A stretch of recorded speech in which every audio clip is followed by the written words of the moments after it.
Ano ang Senate Bill No. 2447? Ang Senate Bill No. 2447 o kilala rin bilang Human Rights Defenders Protection Act ay ipinanukala ni Senator Risa Hontiveros noong ika-21 na Setyembre 2023. Sinasaad sa bill na ito na hindi maaaring pigilan ng gobyerno ang mga pondo na dapat ilaan sa human rights defenders. Tungkulin ng Estado na panatilihin ang kaligtasan ng bawat Pilipino na nagtatrabaho. Kabilang dito ang kalayaan at karapatan na kailangan irespeto at isulong ng Estado. Dagdag pa ni Senator Hontiveros, obligasyon ng gobyerno na tustusan ang mga programa sa human rights education at magsagawa ng imbestigasyon patungkol sa harassment incidents at pag-atake sa mga human rights activists.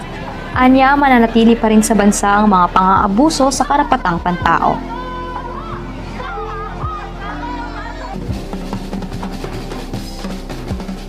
Ayon sa bill na ito, ang human rights defenders ay crucial sa kanilang pagsulong at pagsisikap para sa karapatang pantao, kalayaan at kapakanan ng mamamayan. Nakakaalarma kung paano ang human rights defenders ay madalas ang target at biktima ng panliligalig at pag-usik. Ang human rights defenders ay kadalasang sumasailalim sa summary execution, enforced disappearance, false labeling, red tagging at malisosyong prosecution. Kabilang sa mga karapatan at kalayaan ng human rights defenders ay naglalayong igalang, protektahan at itaguyod ng panukalang batas na ito ang mga sumusunod.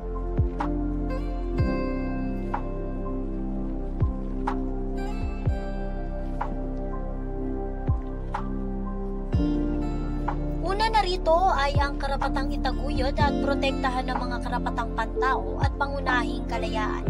Ang ikalawa ay karapatang bumuo ng mga grupo, asosasyon at organisasyon. Sumunod ay ang karapatan sa mapayapang pagtitipon. Ang ikaapat ay karapatang maghanap, tumanggap at magpalaganap ng impormasyon at karapatan sa privacy.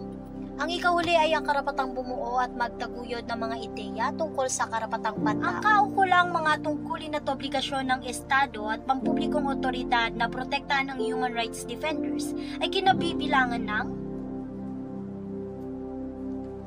una ay ang obligasyon na igalang, itaguyod, protektahan at tuparin ang mga karapatan ng mga human rights defenders.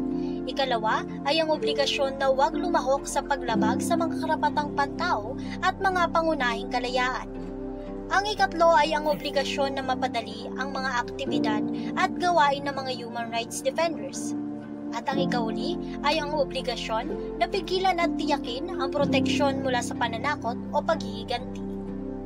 Ang paglalaan ng pondo para sa mga human rights workers ay naglalayong suportahan ang kanilang gawain sa pagtatanggol at pagtataguyod ng karapatang pantao.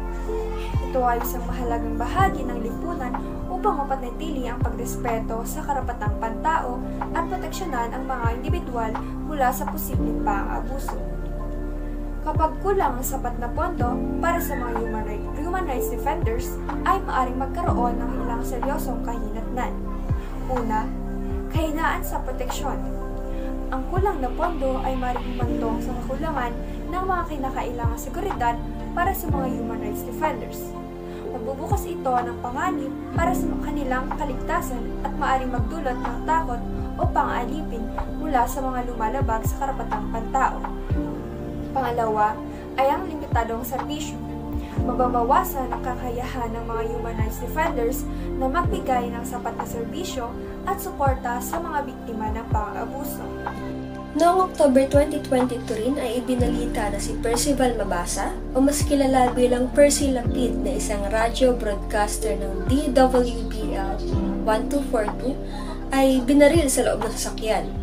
Ayon sa National Union of Journalists of the Philippines, siya na ang pangalawang journalist na namatay mula sa pamamahala ni President Marcos. Kamakailan lang din, November 5, 2023 ay ibinalita ang pagpatay kay Juan Humalon o kilala bilang DJ Johnny Walker ng 94.7 Gold FM in Calamba, Misamis Occidental.